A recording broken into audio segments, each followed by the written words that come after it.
a teacher, an entrepreneur, an actress, a screenwriter, playwright or screenwriter? Playwright. Pardon my friend. Sorry.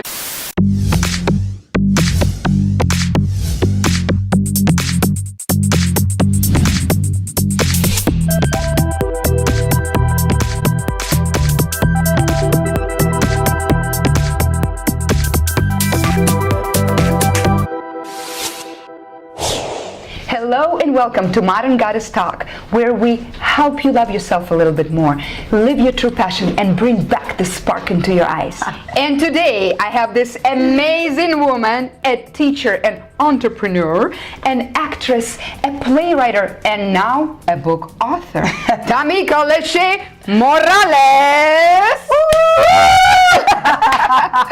So you cannot speak quietly about this woman because she's a true firecracker. Only affects me. You think you're rejecting your destiny by forcing your daughter Electra to stay under this roof. But if I'm subject to destiny, Agamemnon, then you are too. And today she's gonna really teach us how to change your mind so you can change your life and be a true manifestor. So Tamika, after a long list of titles, You make me sound so important. you are important. Many people look at you and think that you're a very successful woman, which you are. But what is success for you?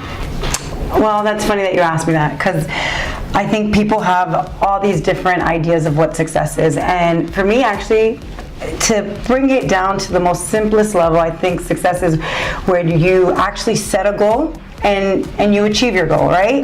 Once you achieve it, then you have some success, and it could be something small, it could be something large. It could be like, I want to work out today because I can't get to the gym as often as I'd like, right? If I could just get to the gym today, then you have this sense of success, right? Or it could be something that's much larger. Like for me, people might not think that this is important, but for me, graduating high school, that was for me a big success.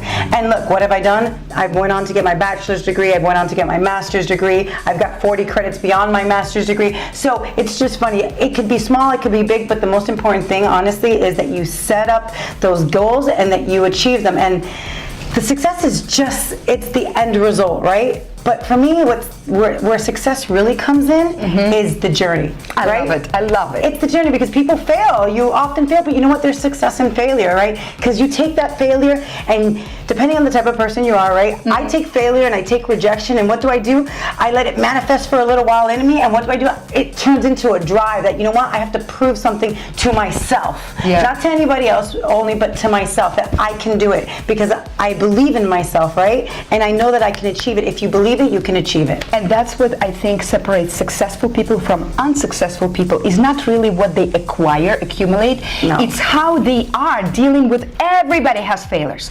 Everybody. Right. But we all want to achieve something grand right away and not enjoy the little steps, right? And then when we achieve it, again, we are result-oriented in our society, but not process-oriented. Oh, absolutely. As a matter of fact, one of the best things I've ever heard is a mistake is a wise man, a mistake is a wise man's education, right? And that's really how I feel. We make mistakes in life. We're not perfect. We fail at things, but it's what we learn from it, right? And how we let that manifest in us to push us forward, to overcome that stuff. That's what's most important. So it's the journey on how you get to those things and how you look at things. It's perspective, right? Absolutely. It's all about perspective. And you're a master of the perspective. We're going to talk deeper about this, because I also learned recently about your life story, which is pretty amazing, because you grew up not only in a not wealthy environment, you grew up in a very challenging environment. Oh, absolutely. Could you maybe describe to our audience where you grew up?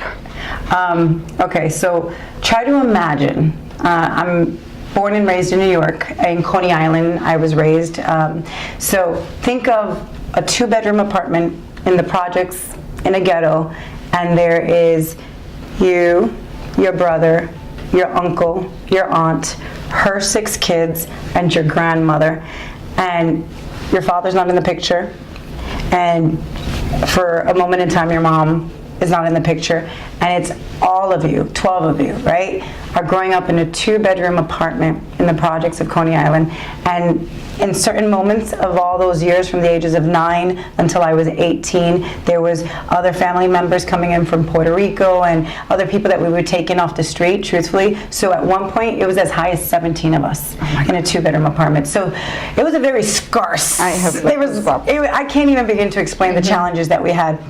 Besides financial issues, obviously, we had those issues, but just necessity, right? The everyday things that you need to survive, like toilet paper, you know what I mean? Like food. We don't think about this. We don't think about it. And I'm just going to leave you with just a thought so that people can really understand, especially because I know you have a big woman of goddesses, right? You have all these goddesses who follow you, right? So try to imagine that you're so poor that you can't even afford sanitary napkins, right? When it's that time of the month that you have to go through the bag that you keep from all those lost socks, that you have this whole bag of all these individual socks, right? Because somehow the dryer eats them, right?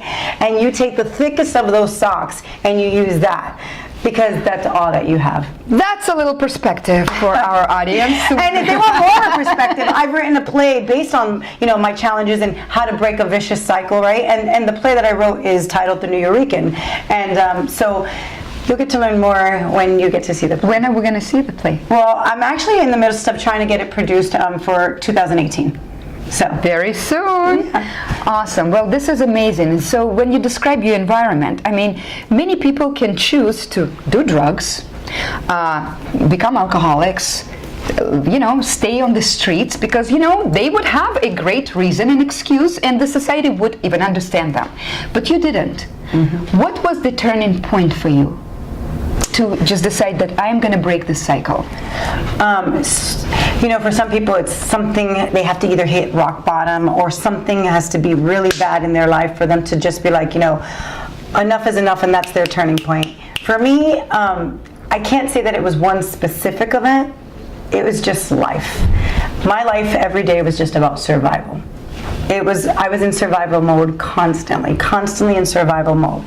And when I saw my environment and what I was a product of, I just knew that I didn't want that for myself. And so I wanted much more for myself. So it was the idea of, I deserve more, I want to thrive for more, and I'm going to do whatever it takes. Work hard, get an education, whatever it takes to get myself out of the environment that I was in. And truthfully, it's all about who you surround yourself with, right? Yeah. And I just needed to get out of that. That's pretty amazing that you talk about this. So in order to really change, you made like a quantum leap almost, from one world into the completely different world, right? You need to have this, I know that because I deal with that every day, you need to have very strong self-value, sense of self-value and self-worth. How did you develop a strong sense of self-worth when your environment didn't have worth and value money-wise? Well, I think there's a couple things to that, right?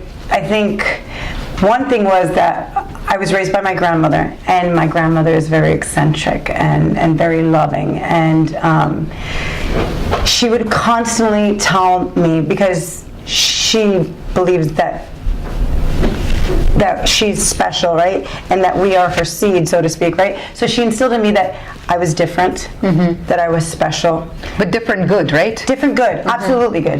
Different in a great way. That I was different, that I was special, that I don't belong of this earth like normal people, somewhat to speak it, not to get prophetic or anything like that, but she instilled it in me, and I really believed it. I believed that I was different than everybody else around me. I believed that there was something special about me, and that there was a greater purpose for my life, and that I had to really figure out what that was, but that there was something more. And so that was part of it. And then the other thing I think is that when I was going to school and I got into certain programs in school, not because of I was encouraged to go to school, but I did it more of an escape to get out of my household, if you want to know the truth. Yeah. And so you look for a place, right? And teachers started to put value in me, and then friends started to put value in me.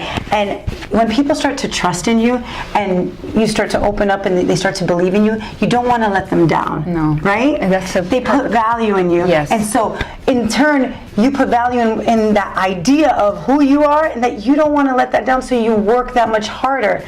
And so I think that had a lot to do with it. I just started to feel like I believed in myself, and other people were believing in me. And the truth is, I wanted to be the first one to graduate from my household, to graduate from high school. I wanted to be the first one to get a college degree. I wanted to be the first one so that I could say, listen, you don't have to stay in your circumstances, right? And I became a young mother. Yeah. And that was probably a big part to do with it. I needed to show that my son, at that time, being a young mother, that, you know what? It doesn't matter where you come from. You can do it. You can do it. If you decide. That's very amazing. It's all about your mind. The mind. And talking about the mind, you know, right now, especially on social media, everybody can be a prophet, a modern, you know, that is the kind of in fashion right now, to be very spiritual, to post quotes, to quote universe. You don't quote, you live it. You know, so you live that law of attraction, the spiritual mindfulness and things like that. You don't really need to express yourself that much, so because it probably comes from the real source. Right. Now, do you agree that there is a scarcity mentality and abundance mentality, and what is the difference and how that can affect your life? I definitely believe that there's a scarcity mentality and an abundance mentality, and it's all on, again, it's perspective, right? It's to having that growth mindset. When you come from nothing, absolutely nothing, I feel like everything I have today is abundance, right? I just feel like there's enough oxygen in the world to go around, right? I can breathe all the air that I need to get whatever I need, and guess what? You could be right next to me, breathing as much. Breathe in as much air, right? And you're not going to take anything away from me, and I'm not going to take anything away from you, right? On the contrary, if you need me to give you some mouth-to-mouth resuscitation, that's what I'm here for, right? Here we go. But it's that abundance mentality that, you know what? There's enough to go around, right? Help each other, lift each other up. I want to live by example. I don't want to just preach to preach and talk the talk. I want to walk the talk, right? I want to be able to say, this is where I came from, this is what I did along the way, and this is what I got to achieve, right? And I want to do something more. I want to be able to help you to achieve whatever it is that you have. If there's something that I've done in my experience that I know can help you, I want to serve you, right? I want to be able to share my wisdom with you about my journey, hoping that you can pick up some of those, you know, golden nuggets along the way that can help you, so that in turn, when you get to the top, you can help those who are on the bottom and pull them up with you, right? Because it's lonely to be on the top by yourself. It is. So what you need to do is you need to share your wisdom so that you can help bring those people to the top with you, because it's so much fun when you're in company, right? Absolutely. God calls us, right, to be together, right? To community. It's a form of community, right? Not to do things alone. We grow up to connect. That's what our whole purpose in life is to connect, right? And so if I can do something and anything that I can do to help you to get up there, that's what I want to do. Because you know what? I've been down there, right? And I was down there for a long time, and there was a lot of people down there with me who were keeping me down. Yeah. And they keep you down, and when, you know, the worst part is sometimes you start to take some steps up and they see that you're going past them, and what do? They grab you by that leg and they are pulling you down with them, right? And then they make you believe that you don't deserve that, right? And that's not true. Absolutely. You deserve it. We all deserve it. But you know what? It's not going to be given to us, right? No. It doesn't mean anything when it's given to us. Absolutely. It means something when we fight for it, when we have to like get down and dirty and fail a couple times. That's actually when it actually means more. And so I want to get to the top, and I want to lift everybody I can with me, and it's about being thankful. Absolutely. Right? Yes. You got to be thankful, and you have to share, and you have to help, and you have to serve, and you have to give, and you have to be generous with your knowledge. I love it. And that's the most important thing, I think. And that's the abundance mentality right there. There's enough to go around, right? You do your thing, and I do my thing, and we help each other, and we help those in need. And that's the most important thing, and that's the abundance mentality. I love it. Aren't you like in love with her? A raw, passionate, amazing woman that shared this amazing wisdom. And it's true, misery likes the company. So let's especially we ladies, you know that competition doesn't work. I mean, it takes our power away. And it takes our energy away. in the Energy wrong away. things, right? Absolutely. And then we get stuck in the mentality of, you know what? I gotta prove something because this person and this person, or if that person's doing something, you know what? Take that energy, right? Stop being a hater, right? Take that energy and don't get self-absorbed in what people are doing to you or what, right? You can't do that. Instead, take that energy and focus it on what you really, really want. And you have to work at it every single day. I read a great book. It's called The Slight Edge. Yes. It's written by Jeff Olson. And something I learned about the book that it stood with me, right, is whatever you put your mind on, you have to work at it every day. Don't let a day go by, even if you put 10 minutes into it.